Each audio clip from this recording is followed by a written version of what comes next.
Hello everyone and welcome to this evening's episode of Critical Role. Interesting aspects of playing tonight. Orion Akal will be here shortly. He's currently stuck in traffic. Unfortunately, we will not have a Sam Riegel tonight due to his schedule. Laura Bailey and Travis Willingham, our loving Grog and Vex, are out of town in Florida, but are Skyping in via modern technology. Technology, what's it all about? We're gonna try and make this work. Pretty good. The party has just returned after a long, arduous trek through the Underdark beneath the dwarven city of Craghammer. They were sent to retrieve a paladin named Lady Kima of Vord, who was on a vision quest to stop some dark evil that her deity Bahamut told her was existing beneath this mountain range and needed to be squelched.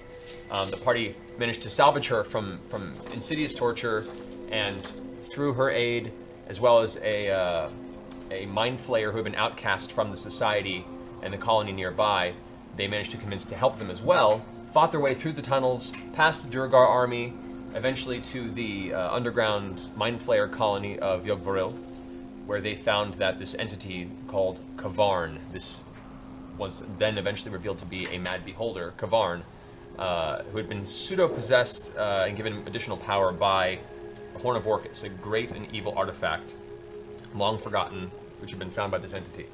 So they managed to make their way into the temple, kill Kavarn, tear the horn from its forehead, however, found themselves swarmed immediately by an entire colony of mind flayers heading towards the top of this temple. They managed to battle, nearly losing a few party members, and through some ingenuity, escape through the top, glide over the city of Yogvaril through this underground chasm to a distant embankment along the beach side of this underground river, lake, and teleport their way back to their base city of Iman. So they've come back to Iman, they've come to their keep, Greyskull Keep, they've had an evening of rest. Upon waking the next morning, they've managed to get some breakfast. They've freed Lady Kima from her stone entrapment as she was turned to stone during the battle with the Beholder, and had a conversation based around what should or could be done about this Horn of Orcus evil artifact. So there we will pick up again. So the rest of you guys have eaten your meal. All of you guys both sore and exhausted, having barely seen sunlight for a little over a week, and being probably the first or second good meal you've had since leaving Craghammer proper. However, you guys did recently receive a rolled up piece of parchment, a notification from the Council of Taldore saying that you have been requested to the council chambers at some point this afternoon around the midday sun to discuss your return and the kind of the situation and conditions about it. I can't remember. Is Lady Kima with us at this point? Is she She's with you. Unstoned? She's unstoned. You've already had the conversation with her last week, talking about the horn. Ragabush has it currently in the bag of holding. But we haven't told her that it's in the bag of holding, right? No, you just said you have it somewhere safe. Hello. Oh wait, am I here? Am I? Yes, you've just come You've downstairs. just now come down after many hours of breakfast have passed. It's now pushing around 11 o'clock in the afternoon. Good morning, everyone. You seem so... What is that? Oh, this is my own bag of holding. I walk over to Grog and I open their bag of holding and take out my Wield of Mending and I put it in here. You got your own bag of holding? Yes, that's what I needed the extra gold for before I left. Where did you go? I actually went to Draconia. All right. This is so... Can you guys hear us fine? Yeah. Just making sure. Just scared to talk is all. Scared to talk? Chime in, please. Yeah, feel free to chime in One whenever. of us. Balls, taint, ale, nipples. That's our Grog. Hey, there's Grog. You guys make your way out of Greyskull Keep, towards the outer wall of Iman, in towards the entrance to Abadar's Promenade, making your way towards the Cloudtop District, where the palace itself resides. Is there any Is place? Lady Kima with us? Lady Kima is with you, yes. Is Lady... have we had contact with Allura since returning? Mm-mm. Not yet. I feel good about her being at this meeting. As I'm Someone sure... just got really excited when we mentioned the name Allura. I cast Prestidigitation on myself and make sure my robes are all super clean and nice.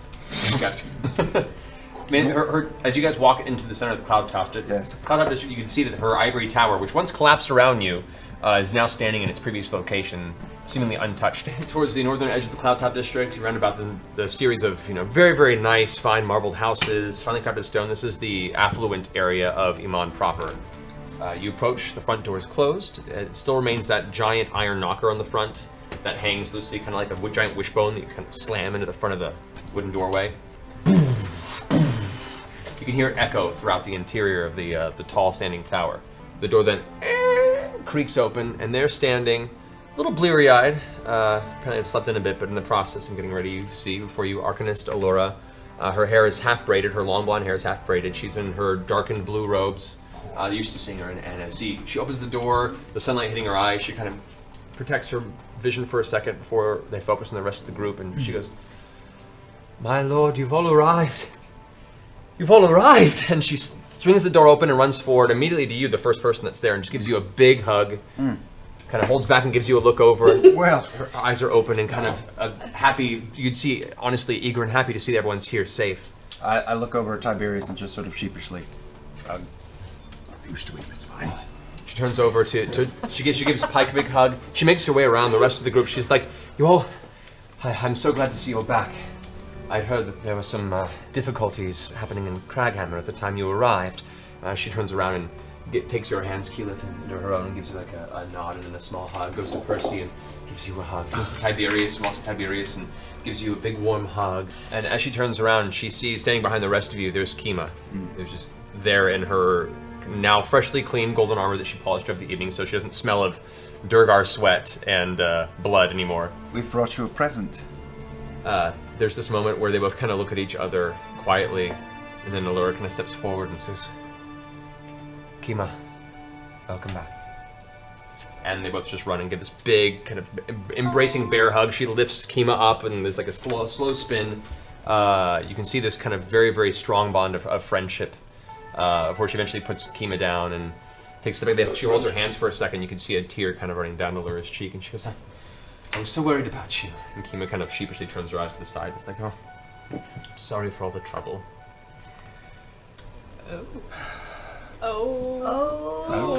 Story of my life. Thank you all so very much. You've done the realm and myself a great service in bringing her back. To bring me back, they helped me complete my quest. And you've some strong allies, Allie.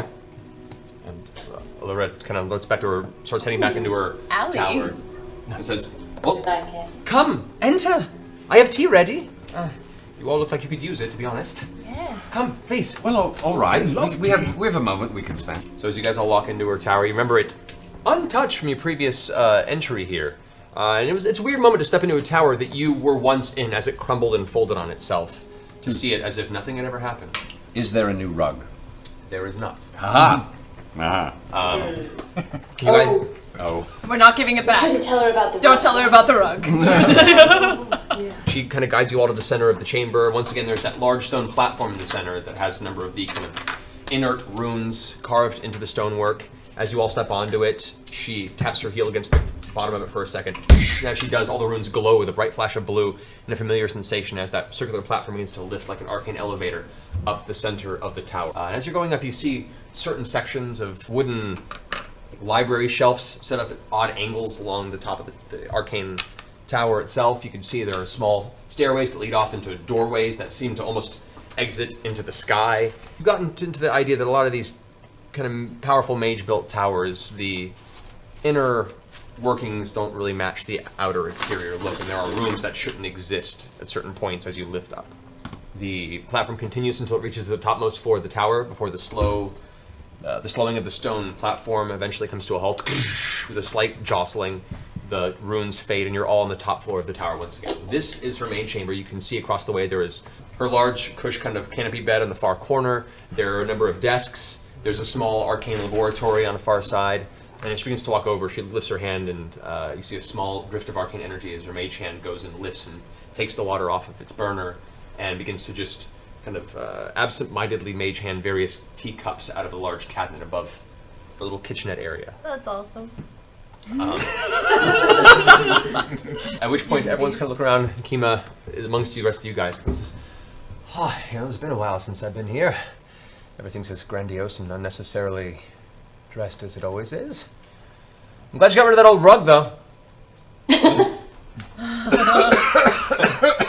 Come on. This rug. Nope. No! Nope.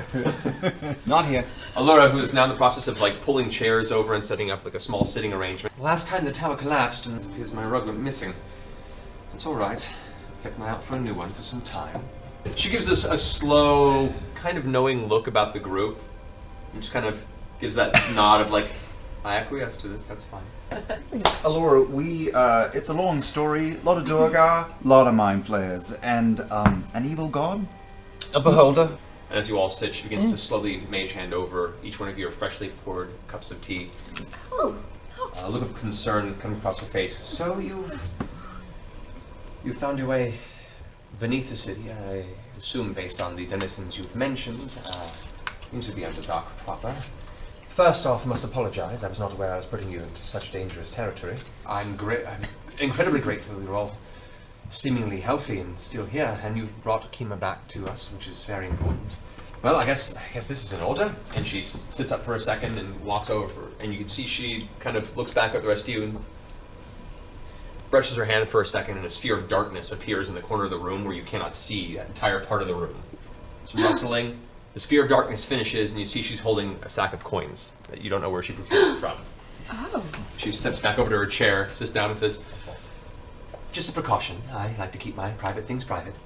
But a deal is a deal, and you've done as you've asked. So, as we discussed, 10,000 gold pieces for the lot of you, and my I great take thanks." that.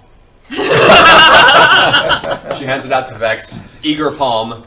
Well, you tell me what else, if anything's transpired, I'll let you know what you've missed. Yeah, we have Orcus's horn, so that's a thing. She looks over to Kima, kind of with the shoulders up, and Kima gives her a nod and says, "Well, to be honest, I wasn't sure that was the end of my journey, but it seems that great evil I talked about before, well, we killed it and took its source of power. Now we're figuring out what to do with it." She gives a sheepish grin and a slight shrug in her armor. Allura kind of looks at the ground for a moment and says, "Well, I don't know much of this object you say, but if it was the source of this creature's power, and it carries with it the connotations of Orcus, then this is a very, very ill omen indeed. I think we need to at least discuss this with the council. If not presented, bring it to their attention.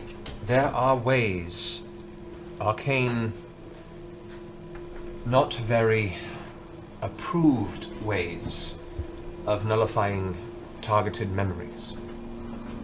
The rest of the Arcana Pensophical have banned the use of such magics, but if we could have approval, understanding the safety concerns of this object from the Council, we could override the Arcana Pensophical, and I could employ some of these magics to make sure that once this artifact is destroyed or taken somewhere to never be found again, we ourselves perhaps will not recall it ever existed, and that in itself is the safest course of action." Well, I think that we trust you. And you trust the council. That's enough for me. That's enough for me as well.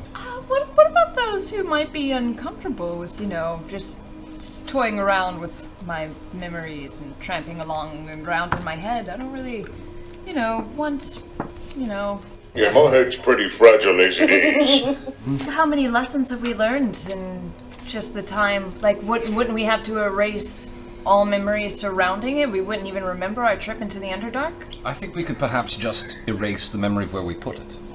Shall we take this to the council then? Yes, we have pressing matters. We'll get to that later. All right. You eventually ventured through the castle-top district to the front of the palace.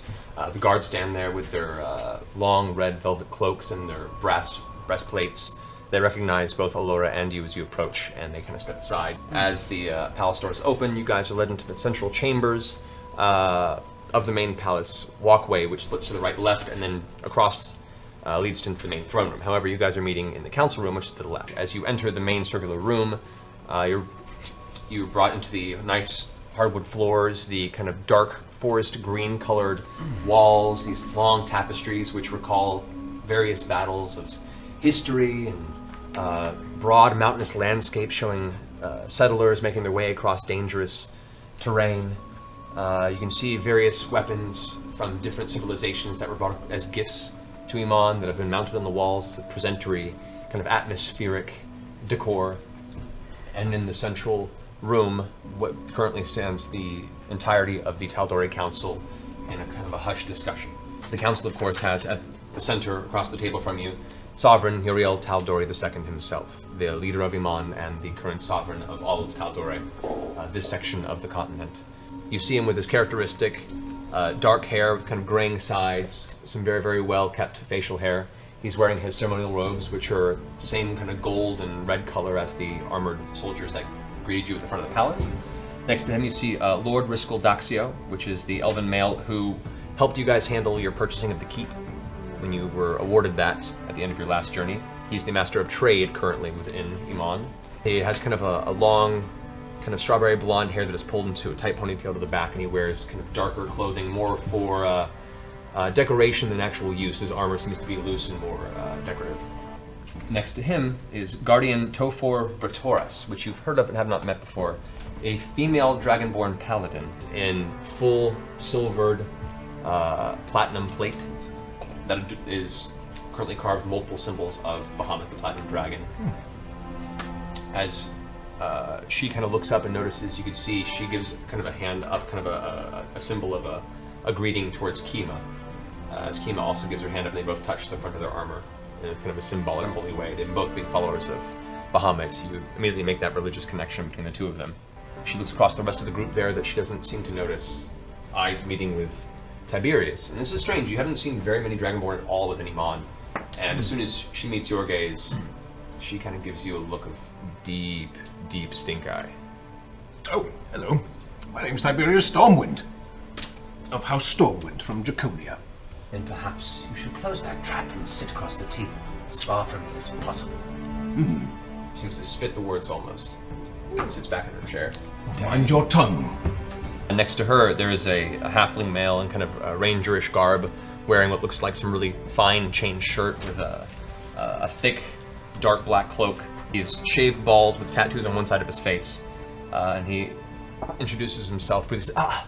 I'm terribly sorry. I did not mean for there to be any sort of a misunderstanding here. I do not believe we've met at this time. My name is Seeker Assum Emring. I'm the Master of Secrets here within the Council. He kind of extends a hand towards you, it's almost like alleviating the tension. Hi.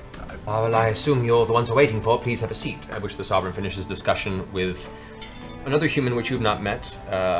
He's kind of a built and armored individual. Looks probably stands the tallest of the entire group. Thick, square jaw, kind of unshaven. I suppose I should introduce myself as well. I've heard much about you, VOX MACHINA. I am Arbiter Brom Goldhand, and I have recently taken up, as of 3 months ago, the position that General Krieg once held within the city. Since he was unfortunately lost to us, there was need for a new Master of Law, and as since I've had a lot to keep up on, unable to meet you personally until now. But it is a pleasure. The Sovereign finishes writing some papers, rolls them up, snaps twice, and the gentleman comes by and he hands them papers and says, Give these to Lady and Lord Briarwood as soon as possible, thank you. all right, so, first of all, I want to welcome you all back. It's been a few weeks since we've seen each other. I've been recently given word that you so unceremoniously appeared in the center of the Lyceum. We didn't choose to dump ourselves right in the middle of the city. That was born out of necessity, not out of choice. The task we set out to finish proved a lot more complicated. Frankly, I worry about the safety of the city of Craghammer. I don't know how much the Council knows about the race of the Illithid. We stumbled into a veritable hornet's nest of them below the city. Most faces are blank. Allura, of course, has her hands on the table, kind of, listening intently. As you say Illithid, you do notice that Seeker Assum Emring, the halfling, immediately kind of sits back in his chair with a look of, oh, snap. I wasn't very familiar with them either. There is an entire city in the Underdark beneath Craghammer. In their midst was a beholder. that was controlling the entire city. We ended up destroying it, barely escaping with our lives, fleeing the city. We riled up a city of very unhappy race of things below the surface of the earth. Now, we're here today because Tiberius, crafty as he is, was able to flee ahead of us and create a portal back here, and we ended up falling ass over tea kettle in the Lyceum. So here we are. Well, welcome back. Thank you. It's good Glad to be see here. you're safe. We've brought a little bit of the evil with us. At which point the table gets extremely uncomfortable suddenly, and as everyone steps back, Kima steps forward. She's kind of kept at the back at this point and says, "It's all right, it's all right. I will speak for this group, as you also know of their exploits and their abilities. They saved me from what was probably certain death and torture, and aided me in stopping what darkness was beneath Craghammer, or at least what we could. But just listen to what they have to say, and understand that they are as trustworthy as they come." At which point the Sovereign kind of lifts a hand to him and says, "Well, Kima, your word is trusted. What is this evil you bring with you?" Well, we have it stored safely away. Yes. But this beholder was using an artifact, a horn, and Tiberius, in the heat of the battle, ripped it from its pate, and we've brought it back with us. It is one of the 2 horns of Orcus. At that notification, you see the name Orcus, and you can see there's a whole kind of energy shift in the room, at which point a lot of furrowed brows drop to intense. The actual air of the room seems to come still for a moment. We are nervous as well, but the alternative was leaving the horn with these Illithid. Hundreds, if not thousands, of Illithid. And we had to make a judgment call rather quickly, and frankly, leaving it there with them seemed like it wasn't an option. You've done right in bringing it here. This has to be destroyed, sent as far away, brought out of the hands of whoever. If this is indeed an artifact of Orcus, it cannot exist on this plane. At which point Kima steps forward and kind of says, "Now, understand, this is not something you can lock in a box or put some guards around it. There was a reason this was forgotten, and needs to be again. With the proper surrounding strength and formidable individuals, I can take it to the Grand Chantry in Osthania, where the High Paladin Archibald will reseal it, far away from the eyes and minds of the world, lest we can come up with some sort of way to destroy this item." The Arbiter, Brahm, steps forward and goes, Well, if you think there is possibly a way to destroy this, then we need to discover this here. We cannot allow it outside of the midst of this to some chaotic winds and whim of the world around us. We have the walls of Iman to keep it safe. Why not take it to the Lyceum? We are not leaving the horn here. We would have to leave you here. As Grog speaks up, the Arbiter says, I'm not saying we leave it here. I'm saying that while we have it here, have it studied, bring it to the Lyceum. The headmaster and his entire research facility could possibly find a way to destroy it. There is no finer, arcane focus than that Lyceum in this city. They're responsible for the construction of our sky ships and the crystals that keep them elevated. So you're saying essentially our 2 options are we can either keep it here and study it to try and figure out a way to destroy it and have all of the risks of this horn being inside the city, or we take the other massive risks of trying to ship it off somewhere and hope that it gets sealed away? At which point Tofor, the female Dragonmore, kind of sits up in her chair and says, Regardless, it should not stay here, in my opinion. Understand, the longer it resides within Iman, the more word will spread, and more despots will be drawn to our city to claim it. Do you wish to have all the darkness of this land slowly swarm in on this city? I think we're of a like mind. Yes. I think we should take it from the city. I think it's a giant target on our backs right now. at which point the Sovereign, who's been kind of quiet at this moment, says, "Well, best I can tell at this point, it should not stay in Iman. We've had enough trouble in this city and enough issues here that we're having to deal with in the aftermath of the attack on my family." At which point Allura takes a moment and says, "Just the knowledge of such a thing existing, let alone two, in this world is dangerous. Who knows what horrors an individual could achieve should they find both horns. Wherever this gets taken, the knowledge that all of us know that these exist now, and anyone else beyond this means that that's a leak, that's a weakness. I've heard of some magics that can erase selected memories permanently. Ancient magics. At which point, as she starts saying this, the rest of the room kind of shifts uncomfortably, and you can see Topher begins to kind of raise her hand to protest, and Allura shuts her down and says, "But I would not employ these unless they were absolutely necessary. I need to speak with the Arcana Pansophical and see if this is such a strange and necessary circumstance to allow the use of such magics. And maybe the only way, if we cannot destroy this, to make sure that the rest of this world never knows that it existed. As to getting it out of the city, I feel that we have two individuals here, two followers of Bahamut. Both the deity that saw the evil brought the vision to Kima and presented, whether in a roundabout way, the power and strength of these individuals to eventually retrieve it and prevent it from being an artifact that instrumentally destroyed the Dwarven city and quite possibly all of Taldore. So I think if there was a god whose guidance we could look into, I would put my trust in the clergy of Bahamut." Kima kind of nods her head. This is her Mullen says, puts it on her shoulder. "Well then, if that's to be the case, I'll send word over to the rest of my temple. We'll send over our finest paladins, clerics and guardians. Prepare a box for travel. We'll take it across the sea, and we shall seal this bastard."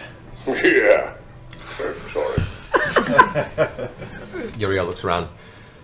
"Well, given this circumstance, I would say that our best bet now is to have Kima and Tofo reach out, have them bring a vessel, and seal it somewhere that they find fit for an object of this dark presence.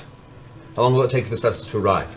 At which point Kima kind of scratches her chin for a second and goes, "By the fastest ships, I can't imagine more than 2 weeks." 2 weeks? At which point Allura stands forward and says, "The speed of this requires some expediting, and, well, I happen to have a friend who is over in Occitania, probably not far from your clergy. Perhaps we can facilitate a 2-day travel? Depending on the size of this vessel, why do we even need a ship? We have the ability to transport between the cities. There's no reason why we can't bring them here nearly instantaneously." Well then, I think then me and Kima and Topher, if you'd like, we can designate a way of bringing this relic container as fast as possible so we may get this going. I wish not to keep this within our presence much longer. I think we would feel comfortable going on for the ride and seeing this thing through to the end. Very well, I'll allow it. I may have some business for you coming soon, so try not to be gone too long. Although this is much more important business, I do agree. And then he kind of gives a laugh and a smile to raise a bit of levity in the room that nobody seems to respond to. "If you wish to travel and see this through, I don't see there would be any complaint." He looks to Lady Kima and Kima says, "Oh, no, not at all. You've gotten along swimmingly so far." Mostly. "It's very well. It is settled. Reach out to your clergy, bring the vessel, Allura, facilitate its arrival. We'll get this artifact as far away from him as possible. This is adjourned. Thank you all very much for coming to this council meeting." I'm waiting until I'm going to catch the Sovereign on his way out. All right. At which point everyone kind of gathers the rest of their papers, their parchments, they're rolling up scrolls. The Seeker, Assam, steps up to the rest of you once again with a final handshake. A pleasure to meet you all once again. I've heard so much, and you're doing fine work. And he seems like just strangely, I'd say nervous, but in a weird way, he's a gentle hint of fanboy. I wink at him. Oh, stop it. He slyly winks back on his way out. Tofor stands up, and now at her full, you've only seen her sitting since you arrived. As Tofor stands in her female dragonborn form, she is probably a good solid foot taller than Tiberius, and is a thick, muscle-bound dragonborn paladin of Bahamut. As her armor kind of shifts as she stands, she begins to make her way towards the door. Allura stands up, begins to leave. The Sovereign stands up, and as he stands up, the guards come out and they kind of come to his side. Good Sovereign, if I could have a moment. Did I hear correctly that Lord and Lady Briarwood were in town? They were but a week ago. They were but a week ago, and they've left, have they? Yes. Do you know of Lord and Lady Briarwood? Oh, just in passing. Did they have business in town? Was there something in particular? I'm just curious. doesn't really matter. It does matter, but not particularly. It was relatively routine. We're establishing an official trade route through the northeast, spanning the Boreal Plain to Whitestone. Oh. They inherited the region after the unfortunate demise of the Dirola family. Yes. However, our ambassador has noted that they've rebuilt rather well and honored the memory of the family, and they're really committed to re-establishing the foothold of Whitestone in the north, and so they came here on a diplomatic mission to open trade. Oh, that's nice. Keep it quiet, but if I could be notified if they're coming through again, I would very much like to surprise them, if that would be possible. For the sake of this conversation, I'm going to ask you to roll a deception check. Okay. Ooh. Ooh. Natural 20. Certainly. Very well. I will notify you should they come through again. Deeply honored by your thoughts, sir. Percy, I'm fine. you're sweating. Okay. I know. Why are you sweating? It's hot. What happened? Nothing. It's the sun about- comes up and it gets very hot. I'll tell you later. Okay, very good. There's a discussion for later. There's more important things. This is Allura and Kima who are here. Yeah, they're the only right? two who stayed behind with you guys outside Yeah. of the council chambers. I take Pike by the hand and I walk over to Kima, and they're short, so I kneel down. I've never pretended to be a man of the cloth. I know little of the gods, but the brush we had down below has left me shaken. What can the gods tell us? The gods stick their noses into our doings whenever it pleases them. Are they not here? Have they anything to say for what is happening now? I'm with this guy. Well, I just know I tried to have a response from my god down below, and she didn't really respond the way I would like for her to, but maybe things will be different. I think At which point, Kima kind of looks to you at what you just said with a look of curious worry and says, Ooh. "Well, if what you say is your faith has been shaken, there is always room at the Temple of Bahamut to find redemption, strength, and guidance. You realize the Platinum... she's trying to get you to come to her church. The Platinum Dragon has guided much of civilization's growth, expansion, and survival for thousands of years. Beyond that, Respect, That is good Kima. news. It's very good I news. don't think that was Vax's question. to get to the point, I apologize. The gods are many, and if you yourself feel that you're lost amongst this chaos, don't ever be afraid to stop in and ask a few questions. I was just wondering if I could ask you to ask them to maybe help. I would never think to ask the gods for help if I wanted a shiny new sword or a pile of riches, but this is something different. Unless they could get us a pile of riches. Or a shining sword. Good point. At which point, Kima laughs or something. I mean, there are benefits to being of the order. Kima, who does not have an accent, did not say it that way. Too many NPCs in my head right now. She goes, but you know, understand, whenever I felt lost, which is often, it's good to have that guiding warmth to turn to. And sometimes it brings you into a subterranean mountain being tortured by dwarves. Sometimes it guides you to new friends and allies.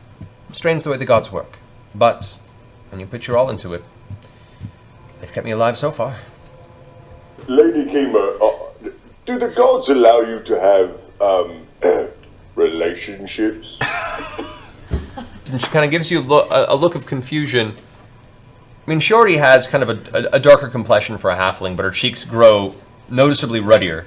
And she kind of averts gaze and says, I start trying to do my best vax swing. I'm A vexed. vax swing. well, as far as I know, it is not a vow of chastity within the So order. you're saying there's a chance.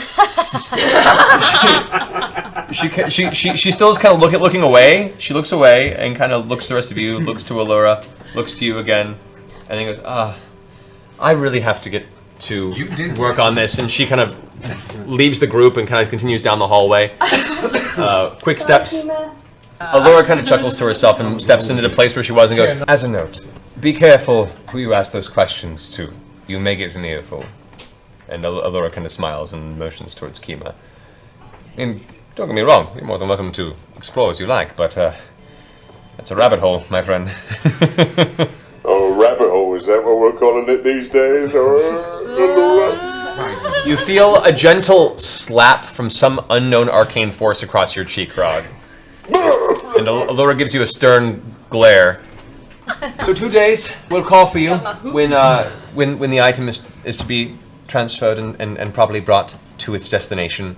In the meantime, prepare as you see fit, enjoy this well-earned rest, and we'll take it from there. I have much travel to do myself. See you all very soon. And she begins to step up the hallway. As she steps up the hallway, you can see there's kind of a light yellowish glow about her form, and then with a sudden flash of white light, Allura's just gone. Gilmore. Oh, a lot of paper. Gilmore's. I'll be a Gilmore. Oh, it's like a mini. I'm following. So, as you guys exit... Gilmore's too. Alright, you guys exit and find your way, Shopping! exiting the palace in the Cloudtop District to make your way to Abadar's Promenade to enter and reunite with your good friend, Gilmore. You make your way outside of the Cloudtop District into the center of Iman proper, returning to Abadar's Promenade, which is the largest central section of the city, where most of the mercantile itself seems to have gathered and been a serious conglomerate of all business in the city happens. Eventually find your way to the outskirts of your favorite purveyor of arcane mystical artifacts, Gilmore. Sean Gilmore himself. I didn't know Sean was his first name either. Yeah, Not been paying attention. Sean Gilmore, but you've always called him Gilmore. We're on first name basis now, guys. No one's on first name basis with Gilmore. Except for maybe Vax. Except maybe Vax. So, at this point now, you're pushing about 2 in the afternoon. It's extremely busy. You can hear the clopping of horse hooves in the ground. People are walking past, and you swear as you're stepping through the city, maybe a handful of people kind of stop and watch you guys walk through, stunned, and almost like they'd seen a celebrity on the street. As the most recent makeup of the Winter's Crest Festival was a celebration of you being the heroes who saved the city of Iman and the sovereign and his family.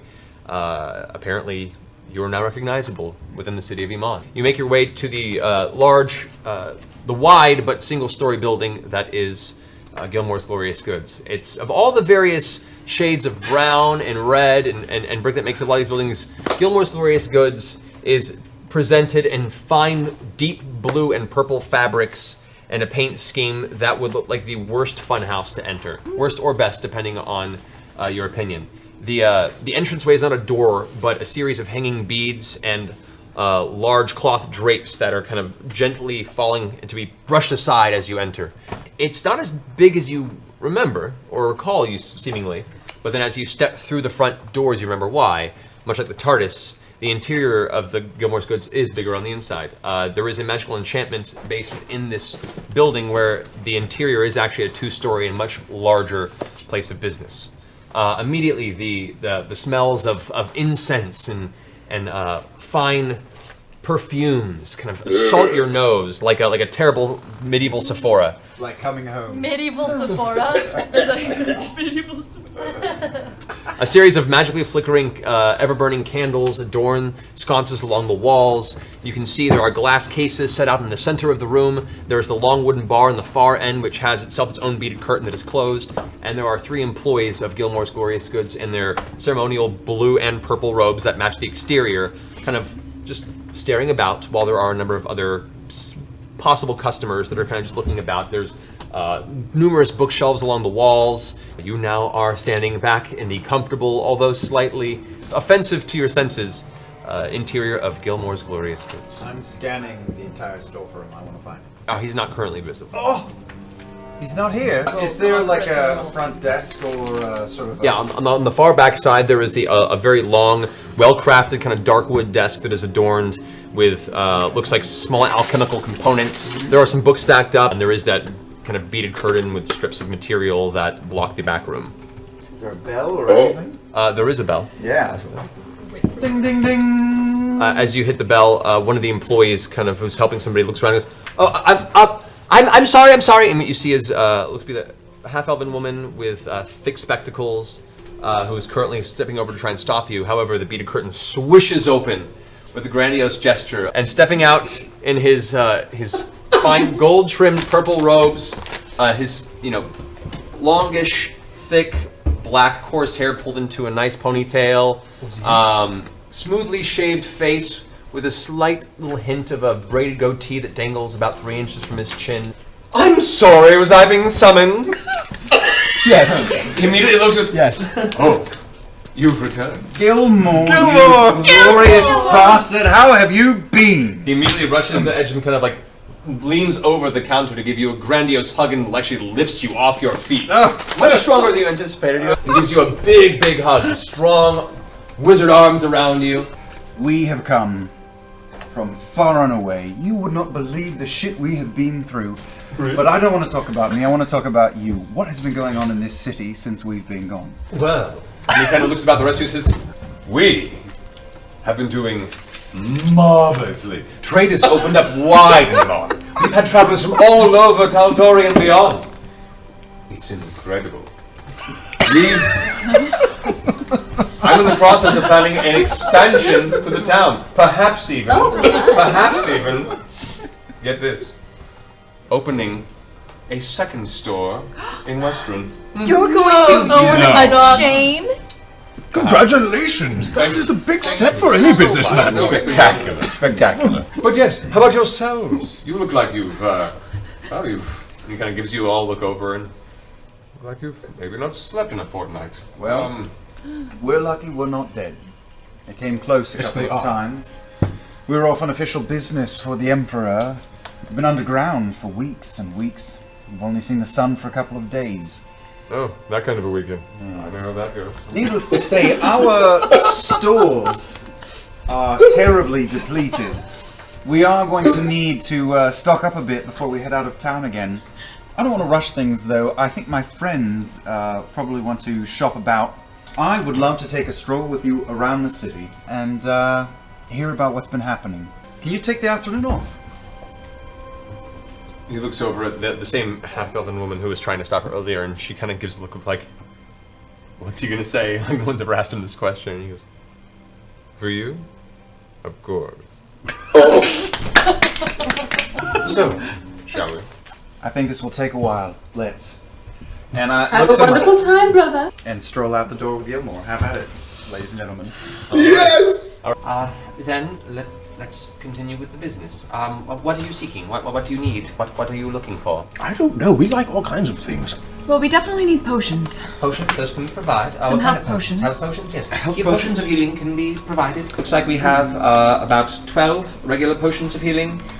We have 6 of greater healing, and it looks like 3 of superior healing. There would be 1,500 gold pieces per superior. Is that with our sponsorship prices? Right, you mentioned you're sponsored, so that would be a Yeah. 10% discount. So that would bring it to about $13.50. How much for the lot? And if we buy in bulk, what can you bring it down to? If you buy all 3, 1,000 each? I'm sorry, you've already been given the discount via Gilmore. That price stands as it is. If you buy in bulk, let's say 1,200 apiece. And even that I'll probably get in trouble for, but he seems to like you. Yeah, we'll take that. That's good. Here he is. So, 3,600 gold pieces, 3 superior are yours. Do you sell any love potions? She gives you the blank stare and goes, no. Right, well, sorry for asking, jeez. We should take the 6 superior healing potions as well. Oh, absolutely. The greater ones. Great. And she pulls out the 6 that are there, and she kind of slides them over the counter to you. One kind of tips over, but she catches it. Now, are we good Leaves now? them there at the far end. Careful, careful. They're Yeah, I think fine. that's They can take a beating. They're designed that way. And so can I. She pushes her glasses up and looks vastly unimpressed in the presentation. That would come to $13.50. 1350. We'll take it. 1,300. Remember, we're very good friends with Gilmore. She said to treat us well. Make another persuasion roll. That would be 21. She gives you a look as, I don't like you. $1,300. 1,300. Lovely. Thank you. Do you have any like books on like how to learn how to start making your own potions? Or do you know of any classes in town where maybe I can sign up for like a potion workshop? Nothing here, but that's not a bad idea. I might run that past Gilmore. You should offer a workshop. You should absolutely That's offer a not a bad workshop. idea. Otherwise, the Lyceum would be the place to learn. Lyceum. Yes. Okay. Is there anything else you require? We have many magical, various armaments and or protective items. Armaments, yeah. What kind of armaments you got? If you'll follow me, and she leads you up the stairway to the second floor. The second floor itself is just a series of glass cases that are leaned at an angle. Within these cases, you can see there are different items just kind of laid out with small labels at the bottom with a brief description of the enchantment. First we'll start here with the ring section, and you can see there's a small case that has along this kind of purplish velvet pillow, a bunch of different rings set out. She goes, we have varying degrees of rings of protection. These rings are designed to protect the individual who wears. We have one with a basic enchantment and one with one step higher above that. Here, and she kind of points over, there is a thick leather belt with like 3 straps across that looks finely well made with, looks like kind of square runic carvings on the side. This is what is referred to, and this was an import actually from Craghammer that we've had in here for quite some time, a belt of dwarven kind. This belt, when adorned, does increase the physical hardiness of the individual, as well as giving them positive interaction with other dwarves. We haven't fully tested it yet, but apparently it seems to also resist against like poison intrusion on one's body. It allows you to see better in dark places, and apparently grants you the capability of speaking, reading, and writing Dwarvish. Do you have anything that can make Grog smarter? Well, fuck off.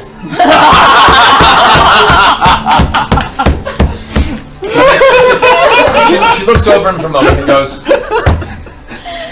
no. No, we don't. Maybe any crayons so he could be occupied.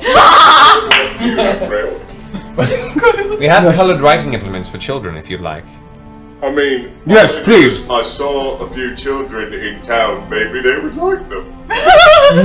She goes back downstairs and comes back in a moment, and she presents these 2 small boxes that contain small colored wax things. And you can see on the outside it has a picture of Gilmore, and he's doing this. It says Gilmore's Glorious Colored Sticks. Of course. It says, of course. These are usually reserved for the children of our customers, so if the children will enjoy it, enjoy. I'll take one of those, please. Yes, I mean, trust the me. colors are quite nice. The children will. Well, I don't have anything that would necessarily make him smarter. We do have something that would make anyone quicker, and she goes to another second. There was a big, thick leather tome. This is an ancient tome that was enchanted many generations back. Upon properly reading and studying this tome, one could increase their physical dexterity permanently. Ooh. I like that. It only has its power once a century, so it does come quite pricey. We also have, and she pulls out this thick leather armor that has kind of a brownish with blue trim hue to it. This is referred to as cold snap leather armor. It has an enchantment to improve one's armor class by 2. While wearing it, you have resistance to cold damage. Is it leather armor, you said? Leather armor, yes. Huh. We have this, and she pulls another dark cloak off the wall. And this one, it looks like it's made of dark fur, but as she shakes it, you can see these 2 little tendrils are on it that kind of like wiggle about with these little kind of spiked edges to the tendrils. This is a cloak of displacement, enchanted and taken from the body of a displacer beast. Wearing it makes it so your body projects an illusion. Anyone attempting to cause you harm has difficulty actually finding purchase on your physical form, not knowing where you truly stand. We have a Pearl of Power, which pulls up from this small box. She opens up the top lid. This enchanted pearl, you can use it to speak a command word and regain 1 expended spell slot up to 3rd level. She brings forth a very fine-looking dagger. Upon a very impactful wound on a foe, steals a bit of its life force, dealing an additional 10 necrotic damage, and then gives the wielder 10 temporary hit points. And we have, this is quite a find here, and it's a short sword. You know, a relatively thick, short blade, but the blade itself is like a blue, almost glimmering metal and there's actually a rising kind of frozen mist that drifts off the blade. This is an enchanted frost brand. It acts as a short sword. Whenever it does damage to an enemy, it does an additional 1d6 cold damage. And while you hold the weapon, you have resistance to any fire damage you would take. In freezing temperatures, it sheds a 10-foot radius of dim light, and when you draw the weapon, you can extinguish all magical flames within 30 feet of you. The things that we're looking at currently on the table, we have the Belt of Dwarven Kind, the Manual of Quickness of Action. Oh, we should get that too. The Cold Snap Leather Armor, Cloak of Displacement, Ring of Protection +2, And put and the the Pearl of Power. dagger and the sword on the table also. Alright, alright, very well, very well. I don't know. Would you be interested in a trade? What do you have to trade? How much is a pound of dragon scales worth to you? What dragon? Show me the scales. Blue dragon scales. Here you go. You pull them out of the bag of holding, and she takes a few, and she takes her glasses off, and then pulls out from a pocket this intricate-looking, multi-lensed kind of tinkering viewing device, and inspects it very closely. It's a very powerful dragon. Apparently not powerful enough if you have these. I don't know if that was a compliment or an insult. Put some in her pocket. Take it as a compliment. These are legitimate. I won't question how you came about them. I put that at 1,000 gold credit for each pound provided. At least 11 pounds. Yeah. Perfect. And how about that diamond that we put in the mending wheel? And ruby. This ruby probably worth about 500 gold pieces. We also have 3 dragon teeth bangs from the beast's mouth. The dragon's teeth, actually, strangely enough, are a little easier to find. Yeah. I would put each dragon's tooth available would probably add about 250 gold pieces to the exchange. You got 3. That's not. So we'd say with the credit from the dragon scales, that'll take 10,000, 11,000 away from the current pricing. That would put us at 39,815 for this batch. But maybe we should wait till they get back. So if their walk goes really well, whatever that means. So can we hold this for now? We'll wait till they Certainly. Oh, good. After all that. Ish. Starts putting everything into kind of a small layaway pile in the corner. Gilmore, who has kind of swept you out into the middle of Abadar's promenade, takes you by the arm and begins to lead you happily up towards the erudite quarter of Iman, which has a secondary wall around it as well. As he brings you along, he talks happily and loudly about how it's rather wonderful, the way that we were presented with this opportunity over in Western. It's magnificent, the team they've assembled to build this brand. I'm very excited at how they brought it to my attention. I've wanted to keep things very localized, of course, but it seems. And you trust the folk in Amman to handle your business, or will you go between? The folk in Western. Yes. Well, I have a couple of friends there that will oversee the process, but I will be very, very involved in keeping an eye, so I'm not too terribly worried. Look ahead, and as you guys step into the erudite quarter, he's now brought you into essentially what is an outdoor botanical garden that is just a very nice walk. Grass across the ground with fine, well-kept bushes. There's a canopy of beautiful trees that are kind of arcane, through arcane means, twisted and sculpted to form this kind of long tunnel. It's strangely romantic. What about you? How's Vox Machina been? How have they been treating you? How are you, Bax?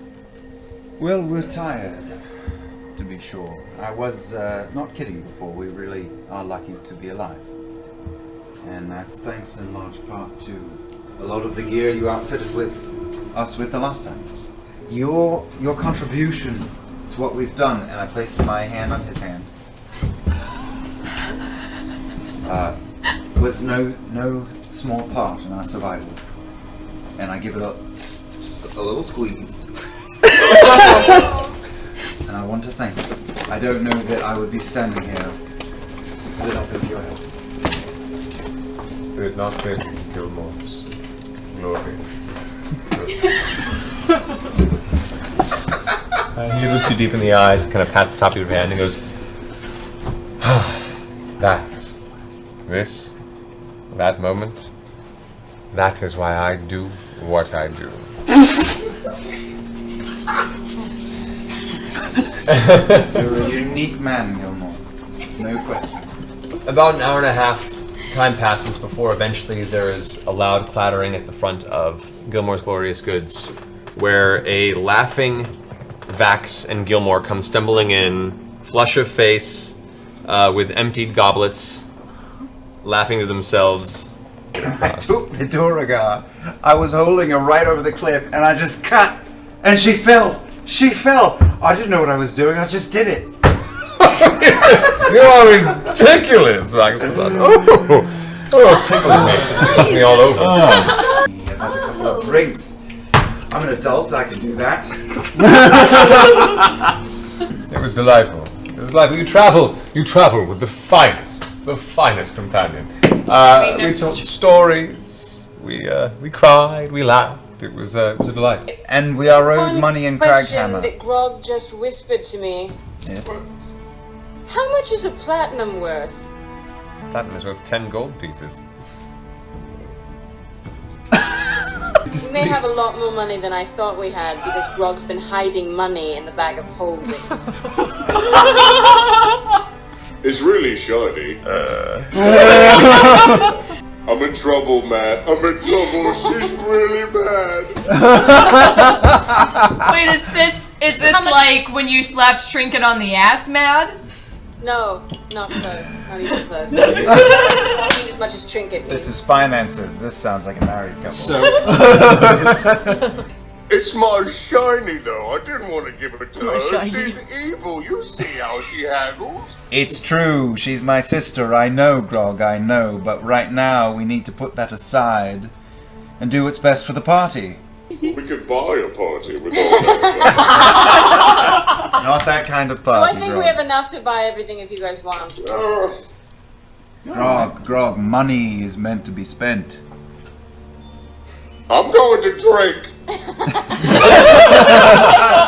That solves everything. Scanlan goes, I agree. Drinks and whoring. And smacks Grog on the side. The two of them leave off into the evening. Well, I mean, there is business to be had. Let us get business out of the way so we can get to pleasure. Oh, shit. Cheers to that. Cheers to that. Gilmore, question. Maybe you should consider making like little pins that we could just wear on top of our armor.